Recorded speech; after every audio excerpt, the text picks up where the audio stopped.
အားလုံးပဲမင်္ဂလာပါလူတော်များများကစီးပွားရေးလုပ်ပြီးတော့6လနဲ့တစ်နှစ်ကြာလောက်မှာစီးပွားရေးလုပ်ငန်းတွေရပ်လိုက်ရတယ်အဲ့ဒါကငွေကြေးကြောက်တစ်ခုတည်းမဟုတ်ဘဲနဲ့ငကိုတွေကစီးပွားရေး idea ကကိုယ်နဲ့မကိုက်တဲ့စီးပွားရေး idea ကြောက်ဆိုတာကိုသိပါသလားအဲ့တော့ဒီဗီဒီယိုမှာစီးပွားရေး idea အမှားတွေအကြောင်းကိုပြောပြပေးသွားမှာပဲဖြစ်ပါတယ်စီးပွားရေးလုပ်ငန်းလုပ်တဲ့အချိန်မှာ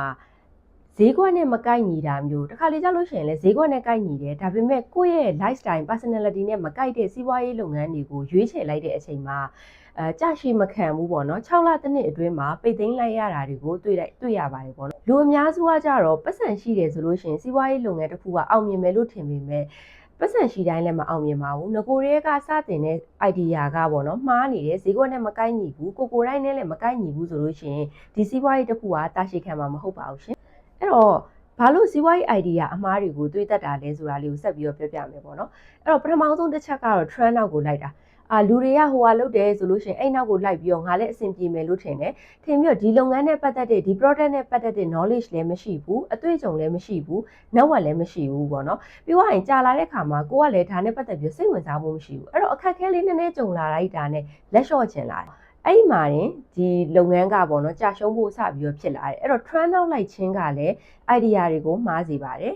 ဒုတိယတစ်ချက်ကကြတော့ဈေးဝက်ကိုမစစ်ဆေးတာပေါ့နော်ကိုဝါသနာပါတယ်ကိုလှုပ်ချင်တာနဲ့ကိုကြိုက်တာနဲ့ဒါကြီးကအလုပ်ဖြစ်မယ်ဆိုပြီးတော့ထင်ပြီးတော့စလုပ်လိုက်တယ်ဒါပေမဲ့တကယ်တမ်းကျတော့ဈေးကွက်ကအဲ့ဒါကိုမလိုနေဘူးမလိုသေးတာလည်းဖြစ်ကောင်းဖြစ်နိုင်တယ်ပေါ့နော်မလိုနေတဲ့အခါကျတော့ကိုလုပ်ငန်းကစီးပွားမဖြစ်သွားဘူးပေါ့နော်ဒါကြောင့်မို့လဲကိုယ့်ရဲ့ idea တွေကမှားတာဖြစ်နိုင်ပါတယ်စီးပွားရေးလုပ်တယ်ဆိုတာကကြတော့ကန်ဆန်းသလိုလုပ်လို့ရတာမဟုတ်ဘူးစနစ်တကျနဲ့သက်ဆင့်ချင်းပြင်ဆင်ရတဲ့လုပ်ငန်းတစ်ခုဖြစ်တယ်ပေါ့နော်အဲ့တော့စတင်ပြင်ဆင်တဲ့နေရာမှာ idea ကနေပြီးတော့စပြီးတော့ပြင်ဆင်ရမယ်idea တွေတော့အများကြီးရှိတယ်ဒါပေမဲ့အဲ့ idea တွေထဲကမှဈေးကွက်နဲ့ကိုက်ညီတာကိုနဲ့အလုပ်ဖြစ်မဲ့အရာပေါ့နော်အဲ့ idea ကိုရွေးတတ်ဖို့လိုပါတယ်အဲ့တော့ဘလို့ idea မျိုးကအလုပ်ဖြစ်တယ်ဆိုတာကိုသိကျင်နေဆိုလို့ရှိရင်ကျမပေါ့နော်ဒီလထဲမှာ free seminar တစ်ခုစီစဉ်ထားတယ်ဒါကတော့စီးပွားအကြံဉာဏ်ထုတ်ခြင်းဆိုတဲ့ seminar ပဲဖြစ်ပါတယ်အဲ့ဒီမှာတော့ကို့မှာ idea တွေအများကြီးရှိတယ်အဲ့ idea တွေထဲကမှကိုနဲ့တကယ်အလုပ်ဖြစ်မှာလားဈေးကွက်နဲ့ကိုက်ညီမှာလားဆိုတာကိုဘလို့ရွေးချယ်မလဲဆိုတာတွေကိုgroup discussion နဲ့လုပ်သွားမှာပဲဖြစ်ပါတယ်လုံးမှာတော့ online မှာပဲဖြစ်တဲ့အတွက်ဟိုပေါ့နော်ဘယ်သူမဆိုဘယ်နေ data မဆိုဒီ seminar လေးကိုဝင်ရောက် join နိုင်ပါတယ်စိတ်ဝင်စားတယ်ဆိုလို့ရှိရင်တော့